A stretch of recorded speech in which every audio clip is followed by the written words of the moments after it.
اهلا بحضراتكم من جديد اعزائي المشاهدين والمتابعين. دكتور عادل مساء الفل، منورنا ومشرفنا. بنورك يا كابتن احمد. اخبارك ايه؟ كله تمام كله الحمد لله. 100. الحمد لله. سريعا ندخل في الاهلي والرجاء وهترك لك المجال تتكلم زي ما انت عايز. اكيد يعني مباراه الاهلي والرجاء الجميع كله الناس كلها بتنتظر المباراه ديت.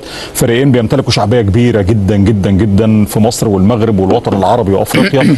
فريقين دايما مواجهاتهم يا كابتن بتكون من المواجهات اللي الجميع بينتظرها طبعا، لان انت بتتفرج على جماهير هنا في استاد القاهره او ايا كان مكان الملعب، بتتفرج على جماهير في مركب محمد الخامس اللي كان فيه شكوك الفتره الاخيره هل يستضيف المباراه ولا لا، ولكن خلاص هيستضيف المباراه في مركب. في مدرج بس هيتقفل، هو مقفول اصلا بالفعل.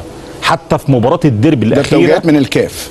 في المدرج ده من الكاف. المباراه الاخيره بتاعت الديربي اللي انتهت 2-2 وكان فيها اثاره قويه جدا طبعا. والرجاء على فكره كان هو الافضل في المباراه طوال احداث المباراه. ده كان في عزوف من جماهير الوداد. بس الاهلي فاز على الزمالك 3-2 في المباراه الثانيه لدوري كره السله للسيدات، وبالتالي سيحتكم الى مباراه فاصله غدا في الطايره. ما كله دخل على بعضه السله مع الطايره مع الفولي، وبالتالي غدا لا اللي هو النهارده يعني ان شاء الله مباراه حسم اللقب. اتفضل يا دكتور. المباراه السابقه اللي جمعت بين الفريقين في الديربي شهدت عزوف جمهور الوداد اللي ما حضرش لان المباراه كانت ملعب الرجاء. اعتبروا ان التذكره غاليه فقال لك خلاص احنا مش هنحضر عشان الرجاء ما يستفدش بالفلوس.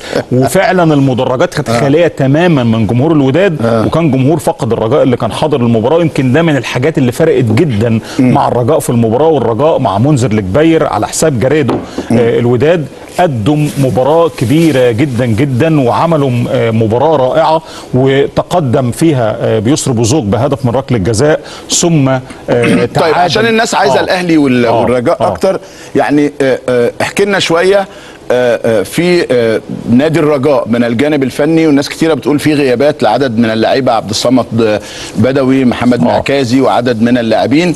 عايزين بس نتكلم على المباراه من هذا الجانب. الحقيقه الانباء متضاربه كابتن شوبير بقى لها اكتر من 10 ايام بسبب الغيابات. في يعني الناس بتقول محمد المكعازي كان في مباراه حسنيه اغادير وانا كنت بشاهد المباراه ديت، حصل له كسر في المرفق في مباراه الف سلامه طبعا عليه. واحد من اللعيبه الجيدين جدا في صفوف الرجاء اللعيبه الجيدين واللي كمان بيلعبوا بصوره اساسيه.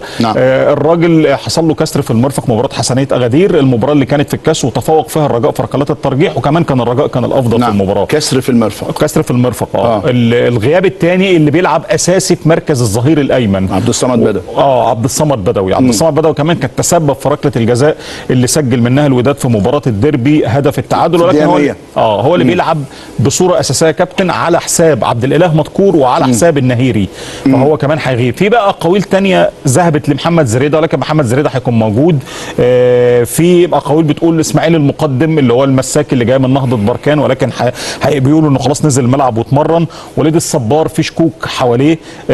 في كمان اسامي كتيره زي روجر اوهولو اللاعب التجولي كان برضه في اقاويل ان هو ممكن يغيب ولا لا، ولكن اللي يعني نوعا ما تاكد اليوم اللي مش هيكونوا حاضرين في المباراه المكعازي وعبد الصمد بدوي. المكعازي اللي هو لاعب وسط المدافع وده عبد الصمد بدوي اللي معانا على الشاشه اللي هو الظهير الايمن. بس عبد الاله مذكور كان هو الاساسي وكان مفتاح لحد السنه اللي فاتت. ايوه مظبوط يا كابتن. يعني قصدي مش هيبقى في فرق كبير في المستوى يعني لعيب جيد يعني. المشكله ان عبد الاله المذكور مر بفتره فراغ فني السنه دي من اول الموسم، ابتعد شويه عن اللعب بصوره اساسيه ولكن هو من اللعيبه الجيدين واللي كان متواجد دايما عبد الصمد بدوي. فبالتالي عند عوده عبد الاله المذكور ده كان قبل كده بيلعب بصوره. السلام عليكم ورحمه الله تعالى وبركاته. يتابعنا اعلام المصريين يتحدث عن مباراه الاهلي والرجاء والتي ستلعب يوم السبت 22